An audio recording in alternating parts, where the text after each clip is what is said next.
Hello everyone, કેમ છો મારા વહાલા બબ્બર શેર અને બબ્બર શેરનીઓ? મજામાં ને? આજના લાઈવ સેશનમાં આપ સૌનું દિલથી હાર્દિક સ્વાગત કરવામાં આવે છે. ચાલો જલ્દી આવી જાઓ. એટલે આપણે આજનો જે વિભાગ બી છે એ વિભાગ બીને સમજીએ અને એમના જે ઇમ્પોર્ટન્ટ ટોપિક છે એ ટોપિક ઉપર આપણે ચર્ચા કરીએ. ચાલો ફટાફટ તમારા નામ સાથે આજના વિડીયોને લાઈક આપી દો અને ચાલો જલ્દી ઇંગ્લિશ ફર્સ્ટ એક્ઝામ માટે ક્વેશ્ચન બેંક સોલ્વ કરાવો. ક્વેશ્ચન બેંક જે છે તમારી અહીંયા આખું પેપર જે છે તમને સોલ્વ કરાવવામાં આવશે અને એમાં પૂછાતા ક્વેશ્ચન તમને સમજાવવામાં આવશે કે ભાઈ આ રીતનો ક્વેશ્ચન હોય તો એમાં તમને આ રીતના ક્વેશ્ચન્સ પૂછાશે. ઓકે, ચાલો ઘણા બધા વિદ્યાર્થીઓ આવી ગયા છે તો હવે આપણે ટોપિકની શરૂઆત કરી દઈએ સમય બગાડ્યા વગર. સેક્શન બી કે જે તમારો 19 માર્ક્સમાં રહેશે. 19 માર્ક્સમાં તમને પૂછાવાનો છે અને એમાં ટોટલ 3 ક્વેશ્ચન ટાઈપ છે. એક છે રીડ ધ એક્સ્ટ્રાક્ટ કે જેનો ટોટલ ગુણભાર 10 છે. બીજું છે શોર્ટ નોટ. તો હું આજના વિડીયોમાં તમને આઈએમપી શોર્ટ નોટ પણ આપવાની છું. 1 થી 6 ચેપ્ટરની જે આઈએમપી શોર્ટ નોટ છે એ આઈએમપી શોર્ટ નોટ હું આપીશ અને સાથે એ આઈએમપી શોર્ટ નોટમાંથી પણ હું તમને સ્ટાર કરીને આપીશ કે આટલી શોર્ટ નોટ તમારે પ્રિપેર કરવાની છે. એમાં પણ હું તમને સ્ટાર કરીને આપીશ. એને સૌથી પહેલા પ્રિપેર કરજો અને ત્યાર પછી જો તમારી પાસે સમય વધે, જો કે વધારવાનો જ છે, જાજુ ક્યાં કરવાનું છે. હું તો કહું છું કે ભાઈ દરેક સેક્શન કે જે હું તમને 20 કે 30 મિનિટમાં સમજાવું છું ને એ 30 મિનિટ પછી તમારે બીજી 45 મિનિટ આ વિભાગને આપવાની છે, સેલ્ફ પ્રેક્ટિસ કરવાની છે. કારણ કે મેં તો બોલી લીધું, મેં તો તમને થિયરી આપી દીધી, મેં ભાષણ કરી લીધું, તમે મારા ભાષણને દિલથી સાંભળી પણ લીધું અને દિલથી લાઈક પણ કરી દીધી. પરંતુ એમાં તમારે પ્રેક્ટિસ તો કરવી પડશે ને. ઓલું કે આપણે તમે ઓલી સ્ટોરી સાંભળેલી હશે કે ભાઈ તરતા શીખવું હોય તો પાણીમાં તો પડવું જ પડે તો જ તરતા આવડે ને. તો બસ આ એના જેવું જ છે કે અત્યારે હું તમને ભાષણ આપી દઉં છું, તમે ભાષણને સાંભળી પણ લો છો, પરંતુ એ ભાષણ ઉપર એક્શન તો તમારે લેવી જ પડશે. એક્શન લેશો ત્યારે તમને યાદ રહેશે, એક્શન લેશો ત્યારે તમને એમાં એક્સપિરિયન્સ થશે અને એક્સપિરિયન્સ જેમાં થાય એ આપણને હંમેશા યાદ રહે છે. એ આપણા માટે હિસ્ટ્રી બની જાય છે અને એ જ્યારે પણ આપણે સફળતાની કોઈને સ્ટોરી સંભળાવી રહ્યા હોય ત્યારે એ બાબત તો પહેલાં યાદ આવતી હોય છે, હે ને? ચાલો જોઈએ હવે આપણે તો શોર્ટ નોટ પછી થર્ડ ક્વેશ્ચન છે fill in the blank with the appropriate words given in the bracket. તમારે ખાલી જગ્યાને ફિલ કરવાની છે અને કૌંસમાં આપેલા જે ઓપ્શન છે એ ઓપ્શનમાંથી કોઈ એક ઓપ્શનને ત્રણ ઓપ્શનને સિલેક્ટ કરવાના છે. જ્યાં આવતો હોય ત્યાં તેને તમારે બેસાડી દેવાનો છે. ઇન શોર્ટ કે બંધ બેસતો પેરેગ્રાફ તમારે બનાવવાનો છે. એમનો મિનિંગ જે છે એ કેવો થતો હોવો જોઈએ? બંધ બેસતો થતો હોવો જોઈએ. અને વોલ્યુમ ઓછો આવે છે, અવાજ નથી આવતો, બહુ ઓછો આવે છે વોલ્યુમ. ક્યાં બાત કર રહે હો? કોઈ કહે કહેતા રહે. ચલો હું ચેક કરી લઉં કેટલો ઓછો આવે છે, એ આપણે ચેક કરી લઈએ.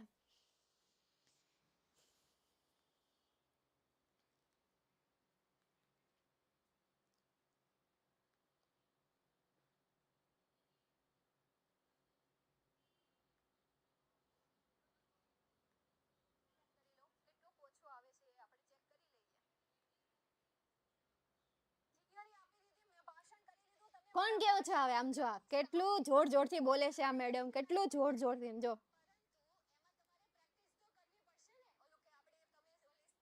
જો કેટલું જોરથી બોલે છે તોય તમને હવે તમારા મોબાઈલનું થોડુંક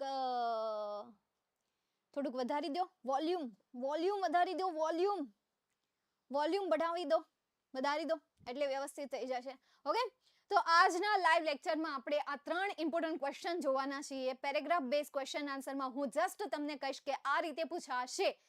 જ્યારે શોર્ટ નોટમાં હું તમને આઈએમપી પ્રોવાઈડ કરાવીશ અને થર્ડ જે પોઈન્ટ છે ફિલ ઇન ધ બ્લેન્ક મતલબ કે ખાલી જગ્યાને કેવી રીતે પૂરવું એમના વિશે હું અહીંયા તમને કહેવાની છું. તો આઈએમપી અહીંયાથી તમને શોર્ટ નોટ મળશે અને એ આઈએમપીમાંથી પણ વેરી ઇમ્પોર્ટન્ટ જે શોર્ટ નોટ છે એમના વિશે પણ હું અહીંયા તમને કહીશ. ઓકે, ચાલો તો શરૂઆત કરીએ. ફર્સ્ટ ક્વેશ્ચન છે read the extract and answer the question. તો રીડ ધ એક્સ્ટ્રાક્ટ જે છે એ તમને પેરેગ્રાફ પરથી પૂછાશે. પેરેગ્રાફ પરથી 2 સવાલ આપ્યા હશે અને એ 2 સવાલના જવાબ તમારે પેરેગ્રાફમાંથી શોધીને લખવાના રહેશે. ઓકે, બીજું કે આ જે ક્વેશ્ચન છે એમાંથી ફિલ ઇન ધ બ્લેન્ક નામનો જે ક્વેશ્ચન છે તમે ગ્રામર ગીતાની બુકમાંથી પણ પ્રિપેર કરી શકો છો. જેમણે ગ્રામર ગીતાની બુક પરચેસ કરી છે એ આમાંથી પ્રિપેરેશન કરી શકે છે. આમાં પણ તમને એ આપેલા છે, હેતુલક્ષી બધા સવાલ આપેલા છે. હેતુલક્ષી ક્વેશ્ચનના પ્રિપેરેશન તમે આ પેપર દ્વારા કરી શકો છો. એમાં તમને 30 પેપર આપેલા છે. ચાલો હવે આપણે વધારે ભાષણ ન કરતા આવી જઈએ read the extra and answer the question કે જે તમને 10 માર્ક્સમાં પૂછાશે અને એવા તમને એક્ઝામમાં 5 પેરેગ્રાફ આપેલા હશે. 6 ચેપ્ટર છે એમાંથી 5 પેરેગ્રાફ તમારા એક પાઠમાંથી તો હશે જ. એમાં પહેલો પેરેગ્રાફ મેં અહીંયા લીધો છે કે જેમાં કીધું છે કે two begin with I have a word to say my good friends. તો આ છે હેલન કેલરની એક સરસ મજાની સ્પીચ છે. હેલન કેલરે એક સ્પીચ આપેલી હતી જ્યારે 10મા ધોરણમાં ભણતા હતા ત્યારે. હેલન કેલરની તમને એમણે ભણવાની શરૂઆત કઈ રીતે કરી, એમના લાઈફમાં જે સુલેવાન કરીને, મિસ સુલેવાન કરીને જે શિક્ષિકા આવ્યા હતા અને એમના જીવનને એક નવી દિશા આપી હતી અને ત્યાર પછી એમણે સ્પીચ પણ આપી હતી અને એક સ્પીચ અહીંયા તમારી સામે મૂકી છે. ચાલો જોઈએ તો હેલન કેલરનો અહીંયા પેરેગ્રાફ છે. એમાં પહેલો સવાલ છે who is the speaker in the paragraph. પેરેગ્રાફમાં સ્પીકર કોણ છે? તો સ્પીચ કોણ આપે છે? હેલન કેલર આપે છે. તો સ્પીકર કોણ હોવાનું? હેલન કેલર જ હોવાના. તો આપણે અહીંયા આન્સર તરીકે શું લખીશું? Helen Keller. તો લખી દઈએ આપણે અહીંયા શોર્ટમાં આન્સર. તમારે ટેન્સ પ્રમાણે એમનો આન્સર આપવાનો રહેશે, બરાબર. ટેન્સમાં જરાય આમ તેમ થવું ન જોઈએ. ટેન્સનું બહુ ખાસ ધ્યાન રાખવાનું. તો Helen Keller is the speaker in the paragraph. ભાઈ હેલન કેલર આ પેરેગ્રાફમાં સ્પીકર છે. Second question, what do some people and editor think for the speaker. એટલે કે કેટલાક લોકો અને ઘણા બધા એવા છે કે જે એડિટર્સ એ આ સ્પીકર માટે શું વિચારે છે. તો આવું અહીંયા તમને ક્યાંક થર્ડ લાઈનમાં આપી દીધું છે કે ભાઈ દે ઇમેજિન. જો અહીંયા ઇમેજિન આપ્યું છે અને અહીંયા તમને થિંક વિશે પૂછ્યું છે. બંને શબ્દમાં બહુ જાજો ફરક તો છે નહીં, એટલે અહીંયા તમારે થિંકનું શું કરી નાખવાનું છે? થોટ ફાસ્ટ ફોર્મ કરી નાખવાનું છે. બાકી ટેન્સમાં બસ આટલો નાનો આમ તો ચેન્જીસ થશે. ફરી વખત જવાબ શું બનશે? Some people and editor think. પણ અહીંયા તમને ડુ આપેલું છે. જો ડુની જગ્યાએ તમને ડીડ આપે તો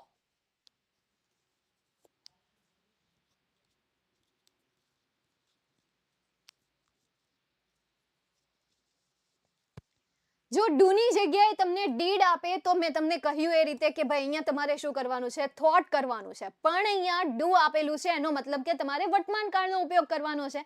તો અહીંયા થિંક ઇમેજિન આપ્યું છે એની જગ્યાએ જસ્ટ કરી દો થિંક અને ત્યારબાદ આઈ આપેલું છે ત્યાં તમારે ફિમેલ ફોર્મ કરી નાખવાનું છે શી. કારણ કે અહીંયા ઓથર તરીકે કોણ છે? હેલન કેલર છે.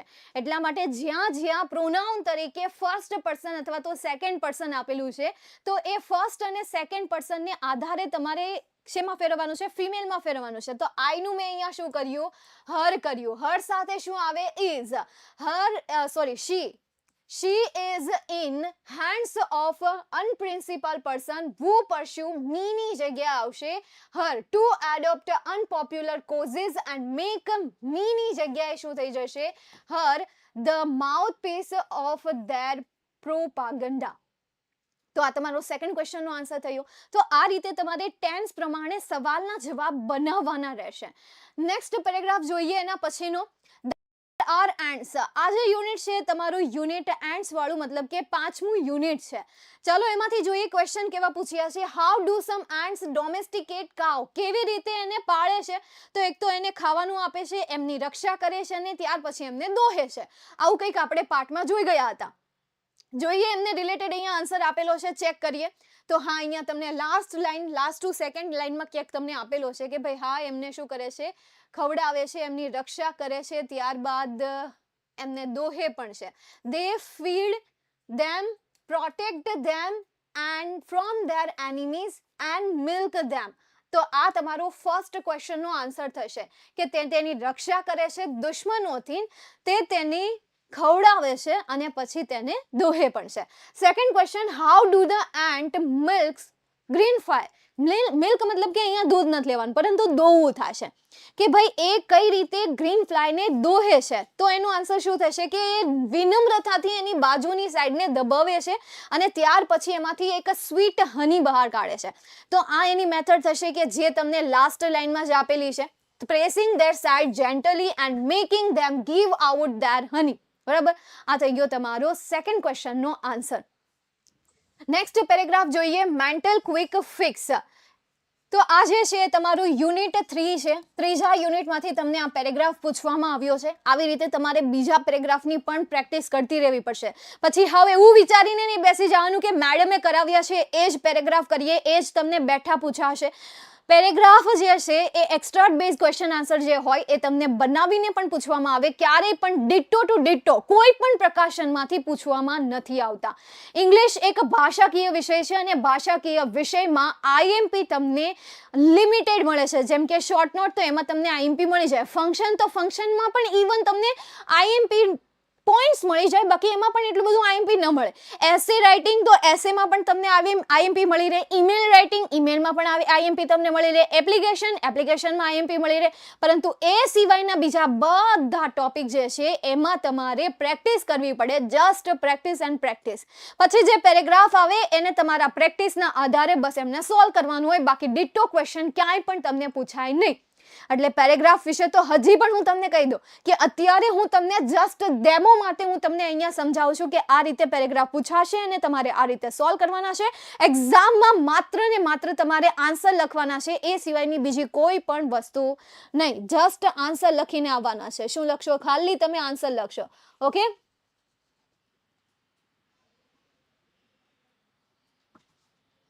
કેટલું કરવું ઓવર લિમિટ થઈ જાય છે.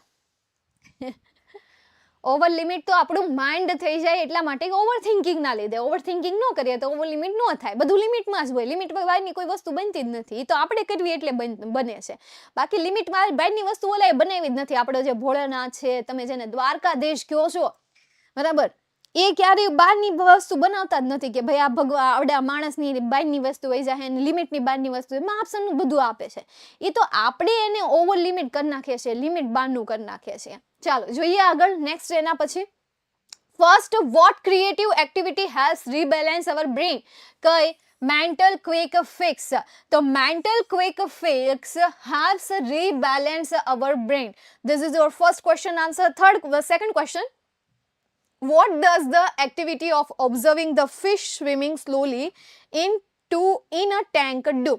એટલે કે ભાઈ આ જે એક્ટિવિટી છે એ કરવાથી શું થાય છે? અહીંયા ડુ એટલે શું પૂછ્યું છે? કરવું થશે, બરાબર. એટલે તો કોઈ ક્રિયા પૂછેલી છે અહીંયા તમને કે ભાઈ શું થશે એમ. તો તેનાથી શું થશે? આપણું માઇન્ડ કામ ડાઉન થશે, આપણું માઇન્ડ જે છે એ શાંત થશે. તો એનો આન્સર શું બનશે કે the activity of observing the fish swimming slowly in a tank calm down our mind. આટલું આ રીતે એનું ગુજરાતી થઈ જશે કે ભાઈ એ કામ ડાઉન કરે છે આપણા માઇન્ડને.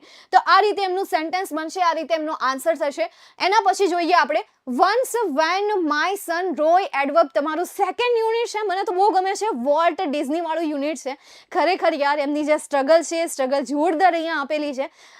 જોઈએ હવે એમનો ક્વેશ્ચન. ફર્સ્ટ ક્વેશ્ચન છે, who was Roy adverb? Roy Edward કોણ હતા? તો ઓથરના દીકરા હતા ને. તો રોય એડવર્ડ વોઝ ઓથર્સ સન. ઓથરનું નામ નથી ખબર અહીંયા તમને, તો તમે લખી શકો ઓથર્સ સન. ખરેખર રોય એમના પિતાનું નામ છે, તો તમે અહીંયા રોય સન પણ લખી શકો, રોય પણ એડ કરી શકો. ડિઝની એમની સરનેમ હતી. તો રોય એડવર્ડ જે હતા એ રોયઝના દીકરા હતા અથવા તો ઓથરના દીકરા હતા, કારણ કે આ પાર્ટ કોણ લખી રહ્યું છે? વોલ્ટના ભાઈ. અને વોલ્ટના ભાઈ કોણ? રોય છે. Second question, what did Walt do when Roy had measles? એટલે કે જ્યારે રોયને મિસલ્સ થયા હતા ત્યારે વોલ્ટે શું કહ્યું હતું? એમને કહાની કહી હતી, એ પણ પિનાકીઓની કહી હતી કે જે એ સમયે એ બનાવી રહ્યા હતા. તો અહીંયા આન્સર તરીકે શું આવશે? When Roy had measle, Walt came and told him the story of Pinocchio which he was making at that time. કેટલો સરસ એનો શોર્ટ આન્સર છે. 2 લીટી આપી છે અને 2 લીટીમાં આન્સર આવી ગયા. પહેલી લીટીમાં પહેલા ક્વેશ્ચનનો આન્સર, સેકન્ડ લાઇનમાં સેકન્ડ ક્વેશ્ચનનો આન્સર. સમજાય છે? હલો, અહીંયા સુધી ક્લિયર થયું? ઓ જે મેમ તમે આ ગ્રામર ગીતામાંથી કરાવો છો? પેજ નંબર પર છે મારી પાસે ગ્રામર ગીતા છે. જો ગ્રામર ગીતામાં માત્ર ને માત્ર તમને હેતુલક્ષી આપેલું છે. તમારી પાસે ગ્રામર ગીતા છે તો ગ્રામર ગીતાનું તમે પૂઠું વાંચો, એમાં તમને કીધેલું હશે કે ભાઈ ગ્રામરના આટલા ટોપિક આપેલા છે. સાથે સાથે બીજા એવા ક્વેશ્ચન્સ આપેલા છે જેમ કે ટ્રુ ફોલ્સ છે, ખાલી જગ્યાને તમારે પૂરવાની છે. આ બધા જે ટેક્સ્ટ બુક રિલેટેડ છે, નિયરેસ્ટ મિનિંગ છે કે જે હેતુલક્ષી છે, એ ટોપિક પણ તમને ગ્રામર ગીતામાં પ્રોવાઈડ કર્યા છે કે જેથી તમારી ગ્રામર ગીતાની સાથે સાથે એ ટોપિકની પણ શું થતી જાય, પ્રેક્ટિસ થતી જાય. ઓકે, ચાલો નેક્સ્ટ હવે આપણે આગળ જઈએ. એના પછી કસ્ટમર સર્વિસ રિપ્રેઝેન્ટેટિવ તમારું પહેલું યુનિટ છે. ચલો જોઈએ first question, does the customer have technical knowledge? શું કસ્ટમર પાસે ટેકનિકલ નોલેજ હતું? નો, એની પાસે ટેકનિકલ નોલેજ નહોતું. શું અહીંયા કહે છે કે આઈ એમ નોટ વેરી ટેકનિકલ, કે ભાઈ હું વધારે પડતી ટેકનિકલ નથી, એવું મોઢે કહી દે છે. તો અહીંયા આન્સર આપણને મળી ગયો કે ભાઈ ના, એમની પાસે કોઈ ટેકનિકલ નોલેજ હતું નહીં. Second question, what is the first step? કે ભાઈ પહેલો સ્ટેપ શું છે? તો સૌથી પહેલા તો તમારે તમારા હૃદયને ઓપન કરવાનું છે. This is the customers first step. તો અહીંયાથી આન્સર આવશે there is no any change, બેઠો આન્સર લખી દેવાનો છે. ઓકે, તો આ રીતે તમને 5 પેરેગ્રાફ પૂછાશે. 5 પેરેગ્રાફની નીચે તમને 2 સવાલ આપેલા હશે અને આમ મળીને 5 દુ 10 માર્ક્સ તમારા થઈ ગયા. નેક્સ્ટ ક્વેશ્ચન છે એ છે write short note focusing the question and clues. તો આ જે શોર્ટ નોટ છે આ એમપી શોર્ટ નોટ છે. જેમ કે ફર્સ્ટ છે condition for making love, this is your unit first short note. Journey of Walt Disney success, Walt ડિઝનીના સફળતાની અહીંયા જર્ની આપેલી છે. સ્ટ્રેસ કંટ્રોલ એક્સરસાઇઝ, સ્ટ્રેસને કંટ્રોલ કરવા unit 3. Adjustment unit 4. Farmer ant unit 5. Driver ant also unit 5. Terrible effects of war, this is your unit 6. આમાં સૌથી વધારે પૂછાય એવી શોર્ટ નોટ સ્ટાર આપી દો. એક તો ડિઝની વોલ્ટની જે જર્ની છે એ જર્નીને તો ખાસ કરી નાખજો, ક્યાંય કામમાં નહીં આવે ને તો એસેમાં તો ચોક્કસ કામમાં આવશે. ફેવરિટ કાર્ટૂન સિરીઝ, તો વોલ્ટની જેટલી પણ કાર્ટૂન સિરીઝના તમને ત્યાં વાત કરેલી છે ને એમનું ત્યાં વર્ણન કરી લખવાનું અને ગૂગલ ઉપર સર્ચ કરી નાખવાનું કે વોલ્ટે જે ફિલ્મ બનાવી છે, વોલ્ટે જે કાર્ટૂન કેરેક્ટર બનાવ્યા છે અથવા તો જે પણ મૂવી બનાવ્યું છે એમાં કેટલા કેરેક્ટર હતા, કયા કેરેક્ટરનું શું નામ હતું. ઇન શોર્ટ કે તમારે એ જે મૂવીમાં જેટલા પ્રકારના કેરેક્ટર આવે છે ને એ કેરેક્ટરના નામ યાદ રાખી લેવાના અને પછી એસેમાં જઈને લખી દેવાનું કે ભાઈ પિનોકિયોની મૂવી હતી એમાં આટલા કેરેક્ટર હતા, આટલા નામ હતા, વગેરે વગેરે લખી દો. એના પછી બીજી જો કોઈ કાર્ટૂન સિરીઝ યાદ આવે છે, ફોર એક્ઝામ્પલ ઓસ્વાલ્ડ ધ રેબિટ, તો ઓસ્વાલ્ડ ધ રેબિટમાં કેટલા કેરેક્ટર હતા એ લખી દો. મિકી માઉસ છે તો મિકી માઉસમાં કેટલા કેરેક્ટર હતા એ લખી દો. એ સિવાયની બીજી તો તમને કોઈ ખ્યાલ છે કે જે વોલ્ટ ડિઝનીનું ક્રિએશન છે એમને બનાવેલી છે મૂવી, તો એ પણ જોઈ લો અને એમના નામ પણ ત્યાં લખી દો. તો એસે પૂછાય તો યાર એસે તો એકદમ ઇઝી છે, બસ કાર્ટૂન કેરેક્ટરનો એકાદો એસે પહોંચી જાવો જોઈએ અથવા તો કાર્ટૂન પર એકાદો એસે પૂછાઈ જાય એટલે તો ભઈયો. નેક્સ્ટ એના પછી જોઈએ stress control exercise. Stress control exercise તમે શોર્ટ નોટ કરો છો તો સાથે સાથે એસે પણ તમારી પ્રિપેર થઈ જશે, બીકોઝ સ્ટ્રેસ કંટ્રોલમાં તમારે પોઈન્ટ ચેન્જ કરવાની કોઈ જરૂર નથી. સ્ટ્રેસ કંટ્રોલનો એસે પૂછાય તો સ્ટ્રેસ કંટ્રોલમાં તો એક્સરસાઇઝ આવે છે, એ એક્સરસાઇઝ તમે ત્યાં બેઠી લખી નાખો તો પણ ચાલે. તો સ્ટાર તરીકે બીજું હું ચેપ્ટર કરીશ 3 એન્ડ બીજું ચેપ્ટર હું કરીશ ચેપ્ટર 4. બસ આ માટે મારે સૌથી વધારે સ્ટાર કરી શકાય એવી શોર્ટ નોટ છે યુનિટ 2, યુનિટ 3 અને યુનિટ 4. આ 3 ચેપ્ટર એવા છે કે જેમાંથી તમને એક શોર્ટ નોટ એક્ઝામમાં પૂછાશે અને પૂછાશે. તે ચાહે તમારી પ્રાઇવેટ એક્ઝામ હોય કે પછી ગવર્મેન્ટ હોય, ગવર્મેન્ટના શિક્ષકો એમનું પેપર કાઢે કે પછી તમારી પ્રાઇવેટ સ્કૂલના શિક્ષક કાઢે, ચાહે એમને 20 વર્ષનો એક્સપિરિયન્સ હોય કે ચાહે એને 25 વર્ષનો એક્સપિરિયન્સ હોય, પણ એ આ 3 ચેપ્ટરમાંથી એક શોર્ટ નોટ તો તમને પૂછશે. જો શોર્ટ નોટ નહીં હોય તો એને લગતો એક એસે પાછળ તો હશે જ. તો વિશ્વાસ કરો અને કરી નાખો, હલ્લા બોલ.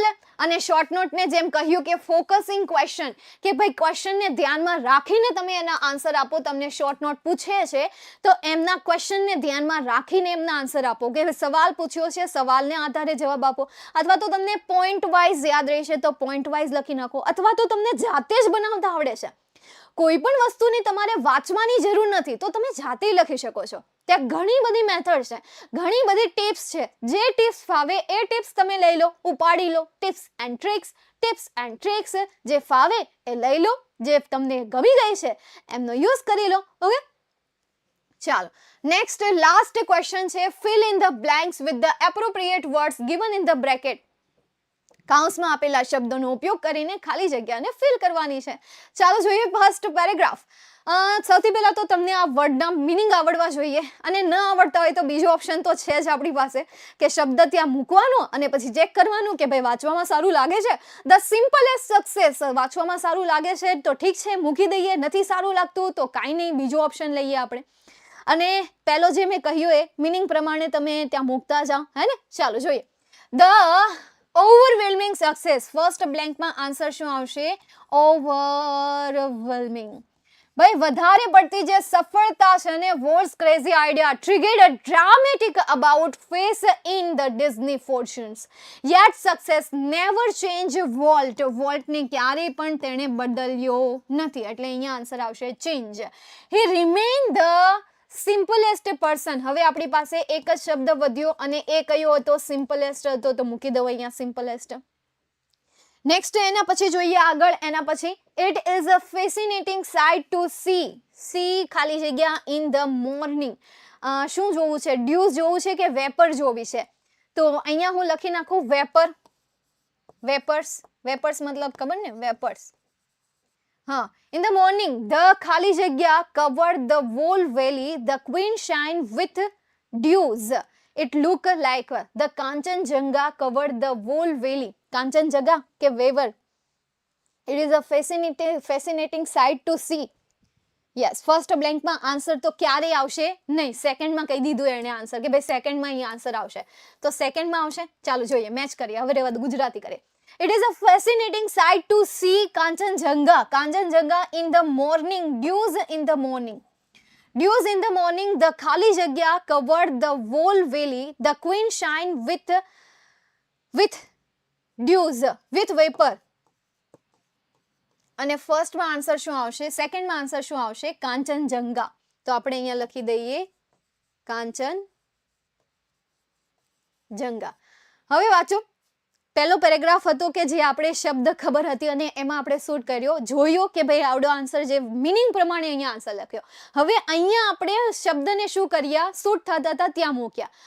એટલે અહીંયા મેં તમને બે મેથડ કીધી. એક મેથડ કીધી કે તમને મિનિંગ પ્રમાણે આવડતું હોય, જો તમને મિનિંગ ખ્યાલ હોય તો તમારે એના જવાબને વિચારીને પછી શું કરવાના છે? અહીંયા મૂકી દેવાના છે. બીજી મેથડ કીધી કે શૂટ થતો હોય એવો શબ્દ તમારે આખા સેન્ટેન્સમાં 3 ઓપ્શન આપેલા હોય, 3 ઓપ્શનમાંથી એક ઓપ્શનને ઉપાડીને ગમે ત્યાં મૂકી દેવાનો, મેચ થતો હોય ત્યાં મૂકી દેવાનો, હે ને. ચાલો જોઈએ હવે કયો શબ્દ ક્યાં મેચ થાય છે.